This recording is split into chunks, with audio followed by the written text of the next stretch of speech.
Everyone acts like they know why a 9mm pistol sells out. Most never watched it happen for real. This past month, I stood in a shop and saw a 9mm disappear from the case, while so-called legends sat untouched. A year ago, I wouldn't have given some of these a second glance. Sometimes the one everyone grabs isn't the best. Sometimes it's just the pistol that caught the crowd at the right moment. I watched buyers line up, wallets open, not even caring about price. Right then you learn what popular really means. You stick around, you'll catch the moment that made me rethink what must-have even means. Plus the one pistol that almost had me regretting the whole list. Leave early. You'll miss the warning most folks only realize when it's too late.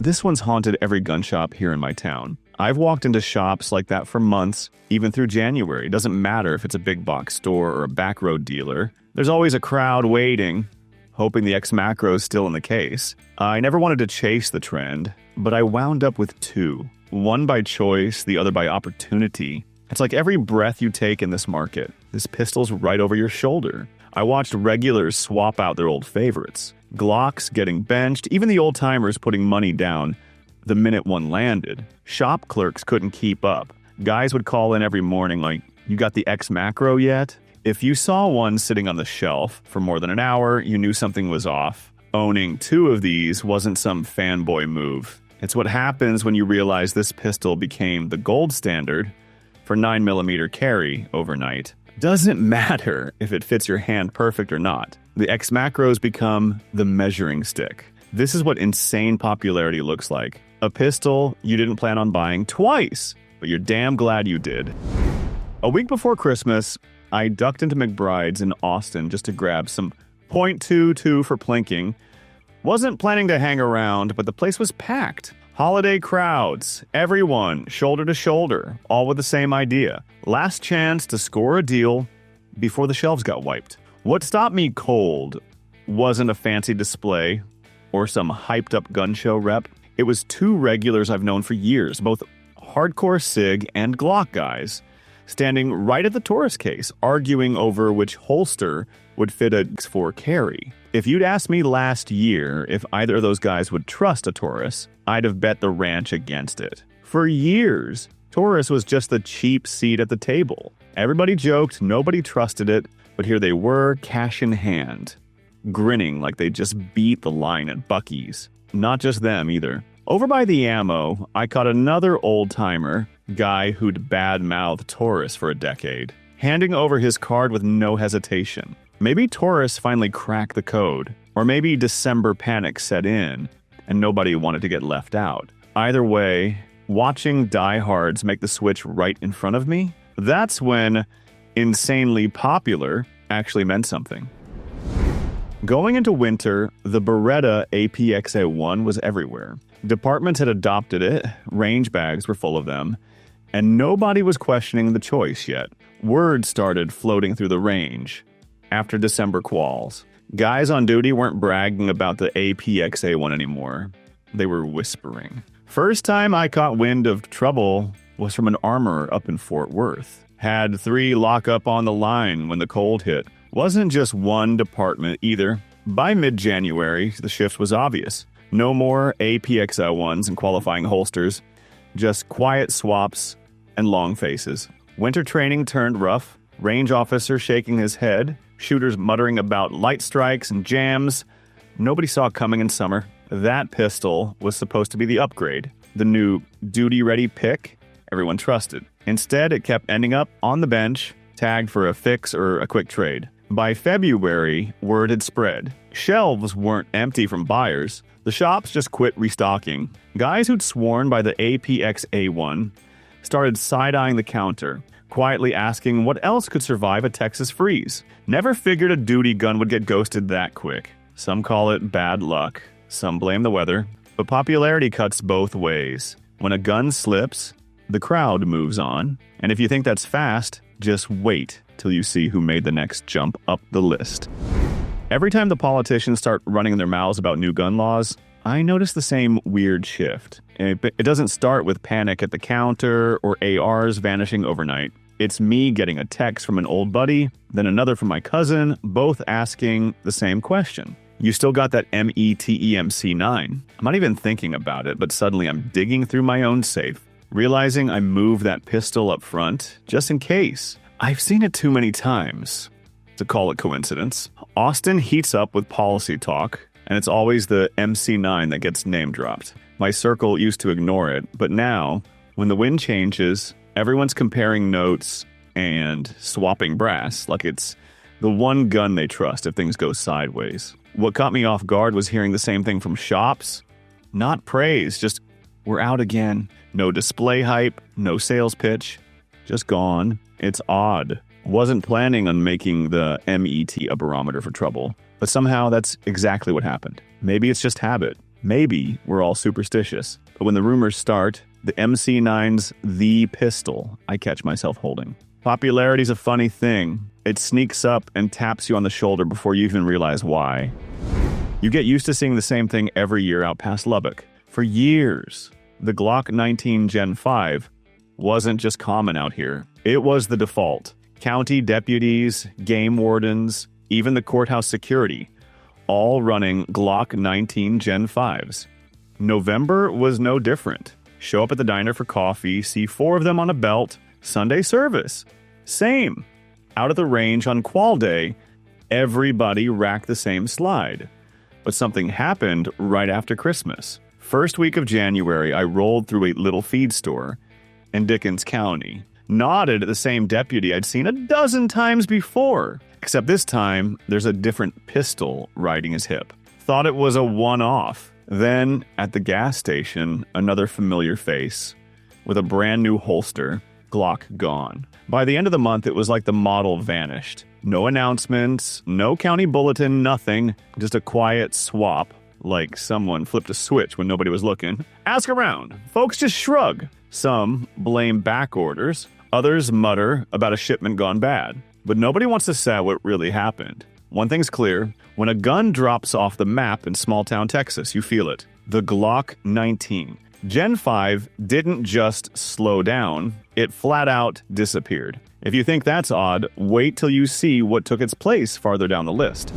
November rolled in, and suddenly every 9mm on the shelf was getting a price cut. Glocks, SIGs, Shields, didn't matter if it was a top seller or a budget beater. The sale tags were everywhere. You'd walk into a shop and see dealers practically daring you to clear out old stock. Black Friday came, December hit, and those discounts just got deeper. But one model didn't budge. The Ruger RXM dealers told straight up, don't drop the price. Ruger's holding firm on this one. No special emails, no ad campaigns, just quiet orders to keep the ticket solid, even when everything else was getting slashed. By February, the proof was in the foot traffic. People wandered in for the deals, left with something cheap. But a week later, they'd circle back, asking, any RXMs left? Not because it was a bargain, but because the buzz hadn't faded. When every other so-called bestseller had to beg for attention, the RXM just sat there, price untouched, and still turned heads. That's real popularity. A pistol that never needed a discount to stay in the conversation. If you think the crowd was chasing hype, the next pick proves just how far people will go when they're after something new. January's always the month of returns. I end up seeing boxes come back, buyers second-guessing their holiday choices, dealers getting ready for the yearly flood of changed my mind. But this year, the Hellcat barely made a sound. Most pistols stacked up behind the counter, waiting for a ride back. The Hellcat? Nothing. Not because it's perfect, but because nobody's in a rush to hand theirs over. A buddy of mine who runs a local shop tipped me off to something else. Some distributors aren't shipping every Hellcat they have. They're holding back stock, waiting for the next wave of panic buyers to show up. Not an official recall, just a slow play, stacking the deck, so the price doesn't slip and demand stays tense. It's a move you only see when a pistol's hot enough to make grown men wait for weeks. What's wild is the obsession this time. Guys posting Hellcat pics in every group chat, flexing their serial numbers, swapping stories about who scored one without waiting. When the first fresh batch finally landed, it was like status gold. The silence at the return counter said more than any review ever could. If you think that's rare, number 3 is where patience turns into pure obsession. It's been a strange thing to watch lately. Every time a Walther PDP full-size lands in town, it disappears almost as fast as it shows up. But the kicker isn't at the range or in anybody's holster. It's online. Suddenly, that same pistol pops up on local classifieds or in the back room at the pawn shop, stickered for twice what it costs new. Flippers don't gamble on cold guns. Folks snatching them up, not to shoot, but to flip. Some of them, you can still smell the oil. 0 rounds fired, no scuffs, nothing but box-fresh profit. I've started spotting familiar faces making the same rounds, sometimes showing up twice in the same week. No targets, no stories, just a quick cash play. It's got me wondering what's really behind all this. Is it trust in the gun, or is it just trust in the hype, betting that somebody else will pay double to say they got one first? Hard to call it real loyalty. I've owned a PDP for a long time, and I know what it can do, but lately it feels like it's become more about status than shooting. I guess it's different kind of popularity. Maybe the strangest on this whole video. There's a point where a pistol stops being a choice and starts being a fallback. That's where the M&P 2.0 compact lives. When buyers don't want surprises, when they don't want to argue, this is what ends up on the counter. January shipments rolled in like clockwork. Same boxes, same model, nothing new at first glance. But it was Nick, a buddy of mine who works the late shift at the shop, who spotted the change before anyone else. He's the guy who unpacks everything when most folks are home, and he called me up one night. You seen what they're putting on these new M&Ps? I swung by next morning and sure enough, fresh compliance stickers all over the box. Extra warnings, state labels, little QR codes.